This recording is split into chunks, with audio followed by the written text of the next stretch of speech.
Well, I thought I would talk about a topic that's weighing heavy on my mind.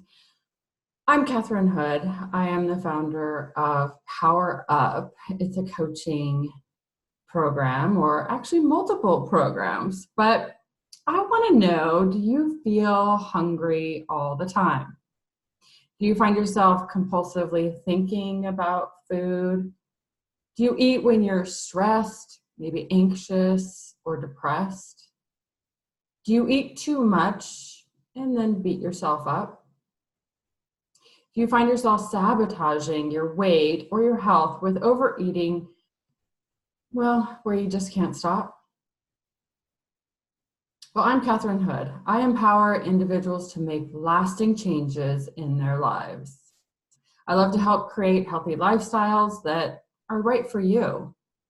It takes you from feeling crummy to amazing and no dieting involved.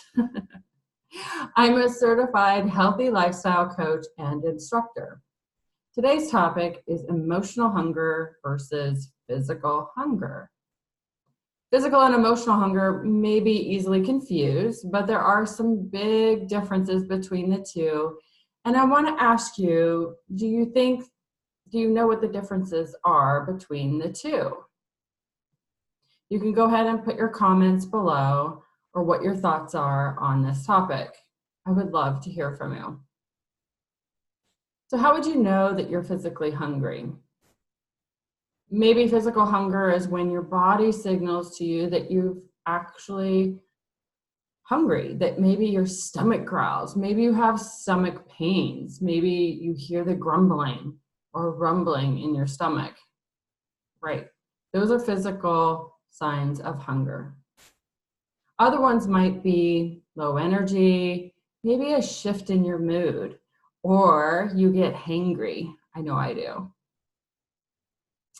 This is an indication that you need to refuel. Remember, food is fuel. Now let's talk about emotional hunger. What would be the signs of emotional hunger? Now this one may be something that you've never heard of before, and there is a distinct difference between the two. I feel like emotional hunger is one that nobody really wants to talk about, but it is very different than physical hunger. So emotional hunger, you might know you're experiencing it when you feel hungry all the time, and especially after you've already eaten. Maybe it's like that third leg syndrome. That feeling that I still feel like I could eat a whole other meal. Another sign of emotional hunger is having no idea when you're physically satisfied. So just not even really having a reference point for yourself when you're satisfied or complete. Or it's knowing when you're satisfied, but going past the point of comfort and overeat, even though you're not going to feel good afterwards, and you know that. So you sort of disregard the consequences that follow and you go for it anyways. Emotional hunger can also look like losing your appetite, although when you're stressed and anxious or scared. As a health coach, I spend time identifying what my clients are struggling with, a lot of time. Your body needs to be nourished differently than your heart, and both must be consistent to truly be in alignment with your body. When working with my clients at 2 or 3 months, and we've worked consistently, and they've eaten clean food, healthy whole foods for 2 to 3 months, and moving or exercising regularly without much thought, they're feeling pretty awesome. Getting dressed in the morning is easy because everything fits better and there's more pep in their step. They report feeling more social, more patient, some new energy that they didn't realize that they had. At 3 to 6 months, They will often start telling themselves that they can have a little bit of bread for dinner or lunch or both or breakfast. And then maybe they add a pasta dish at dinner, or maybe a little bit of ice cream or a muffin or a donut or a cupcake. The constant movement or exercise can also start to slip. The self-talk of, I can skip going because I've been pretty consistent and I've been doing really well. I deserve this. Well, this is like the gateway drug. Leads to more skipping, less working out, more eating treats, more rewards, more you deserve it, you've been good kind of attitude. It's a slippery slope. And it leads my clients into feeling yucky again. Hating what they see in the mirror, and maybe even getting as far as having a closet full of clothes that don't fit anymore. Loss of motivation sinks in, and the lack of desire to cook starts to slip as well. Wanting to make easy choices, things that are really easy and quick, fast food perhaps. Everything starts derailing, and from there, it just gets kind of worse. And it's really difficult to course correct once we get falling into this pattern. This is why having a coach is not only great for the education, but a coach can help you know where to start, how to reset, set a new baseline, customize and create a healthy lifestyle. But also, they can be there during this phase and help you get through it. So what do you think this is an example of? Is this physical hunger or emotional hunger?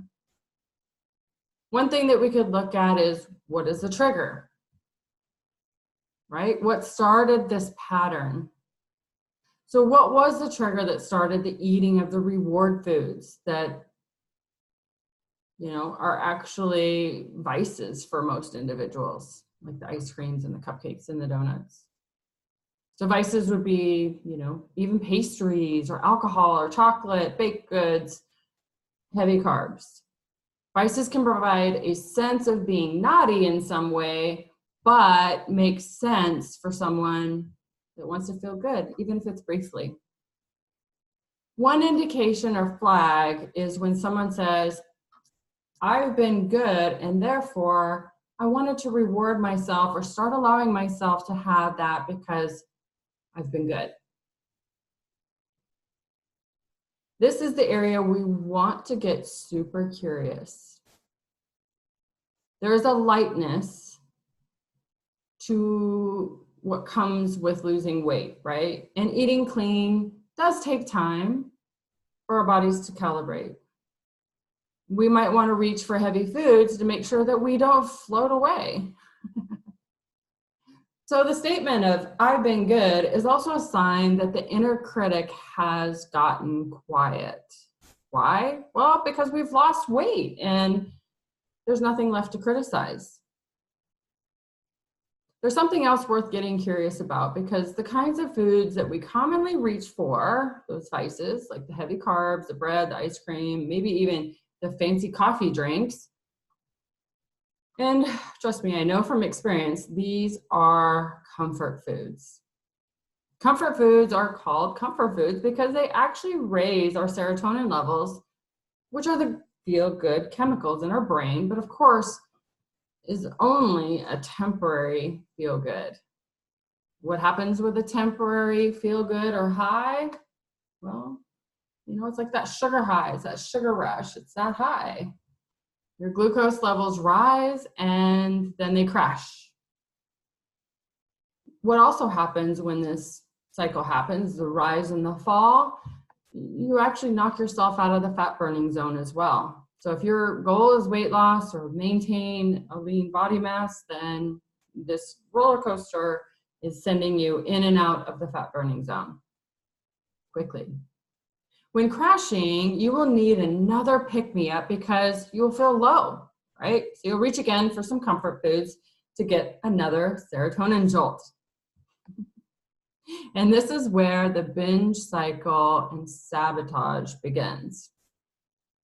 We start doing that more and more, increasing the amount that we need. It's like a hit, like a drug.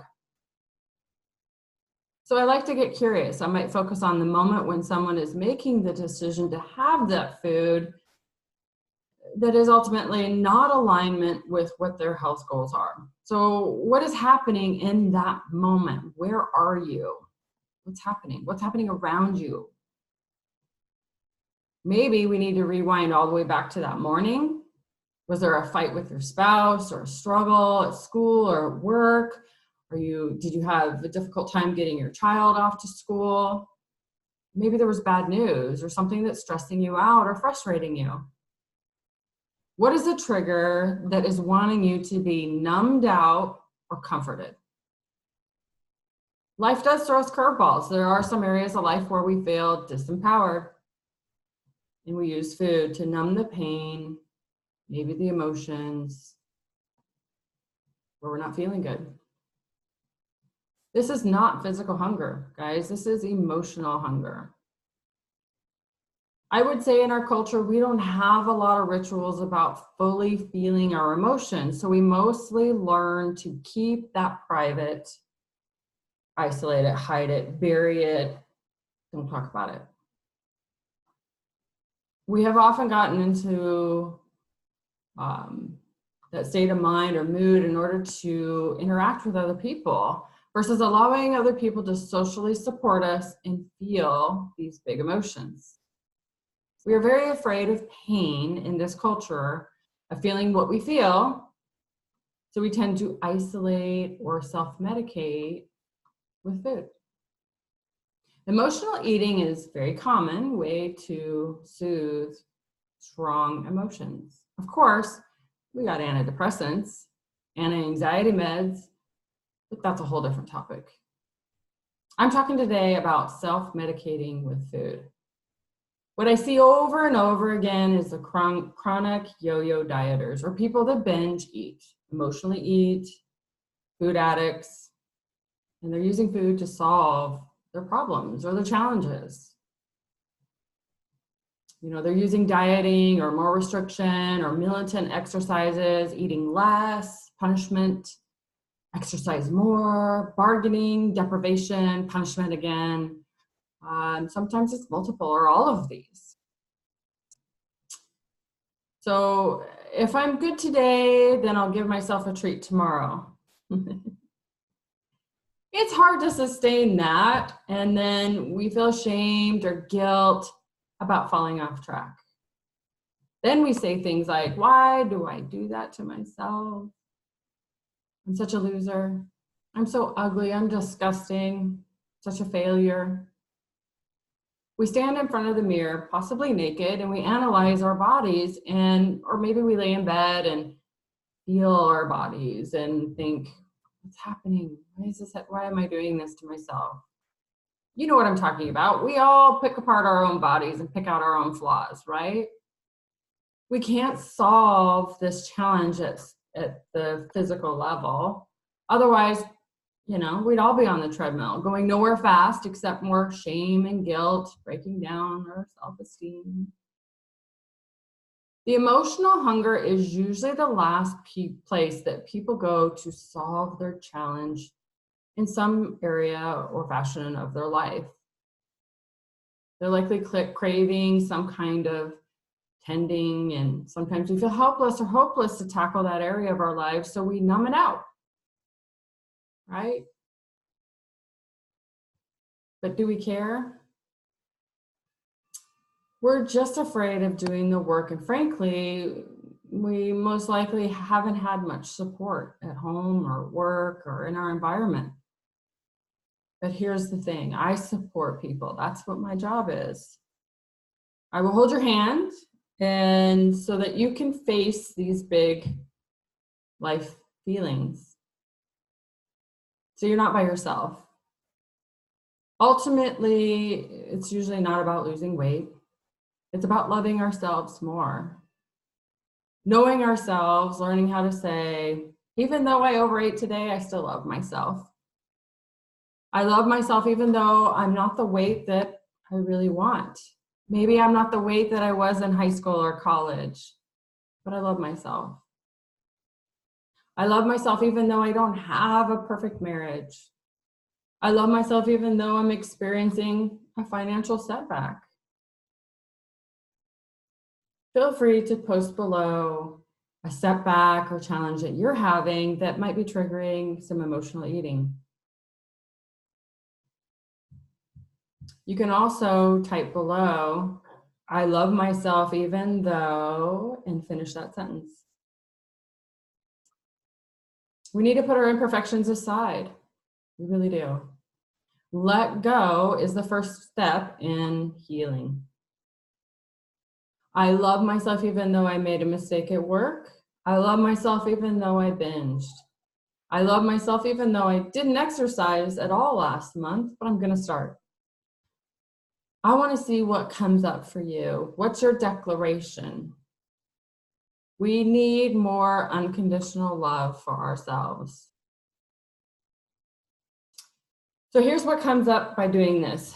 It lets us go of putting impossible standards on ourselves of being perfect. I'm a recovering perfectionist. Be willing to let go of not having all the answers, but willing to learn. Let go of keeping score with your food. Let go of having to weigh yourself every day. Let go of needing to have everything figured out or having to learn more before you start.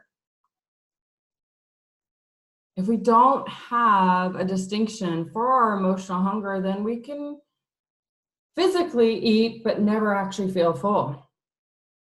We aren't addressing the root cause. And if we keep feeding it, where do you hold this against yourself when you don't reach your goals? Where do you get hung up?